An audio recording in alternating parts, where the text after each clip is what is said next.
আমার বয়স 50-এর উপরে হয়েছে, 52 বছর প্রায়।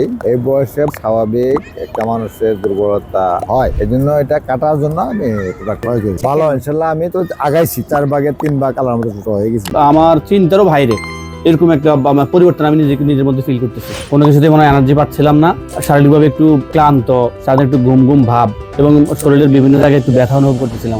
আমার মধ্যে যথেষ্ট এনার্জি চলে আসছে এবং আমি নিজেকে এখন কি বলবো, আমার মনে হয় আমি আমার সেই কৈশোরে ফিরে গেছি। আমি অনেক ডাক্তার দেখাইছি, প্রতিমধ্যে 20,000 টাকার ওষুধ খাওয়ানো লাগতো, প্রায় 80% আমি উপকার পাচ্ছি। এখন অনেক সুস্থ, অনেক অনেক। আল্লাহর গাছের ভিতরে যে এত নেয়ামত আমি জীবনে কখনো কল্পনা করতে পারি নাই, কিন্তু আল্লাহর রসুল যেটা বলে গেছে সেটা আমি আজকে এই লাম কোম্পানির ওষুধ খেয়ে এটা থেকে আমি সবকিছু বুঝতে পেরেছি। কালো জিরার মিশ্রণটা খাওয়ার পরে আল্লাহর রহমতে এটা রুচিলায় আমি খুব ভালো আছি এখন আলহামদুলিল্লাহ। এটা যখন আমি খাই ভালো উপকার পাইছি। আমি চিন্তা করছি আল্লাহ যতদিন বাঁচায় রাখে আমি ততদিন খেয়ে যাব।